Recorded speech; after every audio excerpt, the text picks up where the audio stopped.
Le varie sconfitte dei Romani e quella decisiva a Cannae nel 216 a.C., opera dei cartaginesi di Annibale, creò una situazione quanto mai favorevole che Ansicora, forse a capo della comunità di Cornus, sardo punicizzato e grande proprietario terriero, con l'aiuto di Annone, ricco cittadino, probabilmente punico trapiantato, cercò di cogliere al volo per cacciare i Romani. I due mandarono dei messaggeri a Cartagine per richiedere un pronto intervento in Sardegna, sostenendo che l'esercito romano di presidio, poco numeroso, non avrebbe opposto resistenza significativa.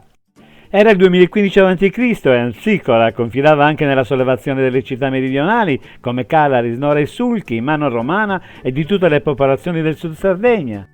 Ansicora, insofferente ad un eventuale dominio latino della sua città, in attesa di un contingente cartaginese, decise di cercare aiuti al di là del confine che divideva la Sardegna, punicizzata da quella autonoma che i romani chiamavano già Barbaria.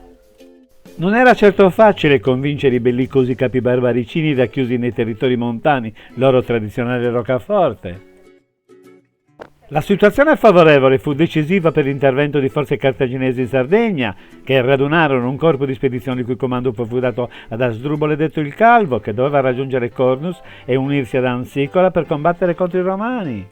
Da Roma in soccorso arrivò in Sardegna a bordo di una flotta formata da 50 navi da guerra e una decina da trasporto, una legione di 5.000 uomini al comando di Tito Manlio Torquato, che già conosceva l'isola del suo territorio e quindi dava tutte le garanzie per un esito positivo della missione. Anche la flotta punica salpò dall'Africa, ma un'improvvisa tempesta deviò la rotta della flotta, che fu sbattuta nelle isole Baleari e dopo una sosta forzata per riparare i danni poté partire.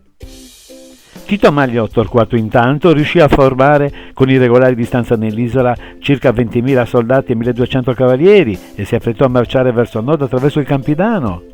I Cornensi, informati dell'arrivo dei Romani, decidono l'attacco e, data l'assenza di Ansicora, comando spettava a Iosto, suo figlio, che tentò di cogliere le legioni di sorpresa.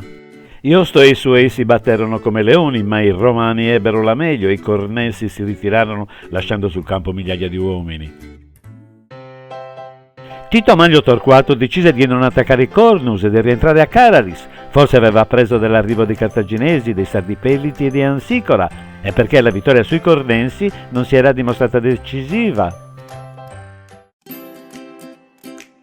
Ansicora e Iosto, malinterpretando la ritirata dei Romani, preso come segno di debolezza, pensarono di attaccare, così i Cornensi in testa, seguiti dai Sardi delle montagne e dalla fanteria cartaginese, marciarono verso sud attraverso il Campidano. Tito Manlio Torquato intercettò i nemici in pianura mentre marciavano e colse di sorpresa Ansicora, cerchiandolo e disunendo il suo esercito.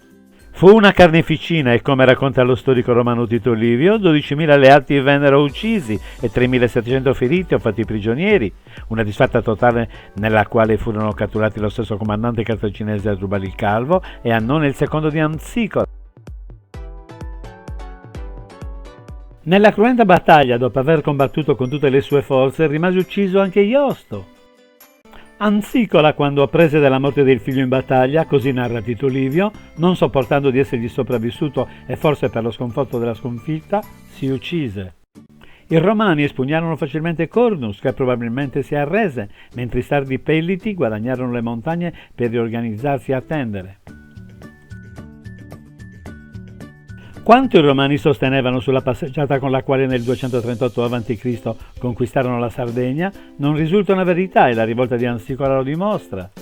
Anche la sconfitta dei Sardi, guidati appunto da Ansicora, narrata dagli storici romani, non convince per la sua semplicità e per il suo stesso suicidio.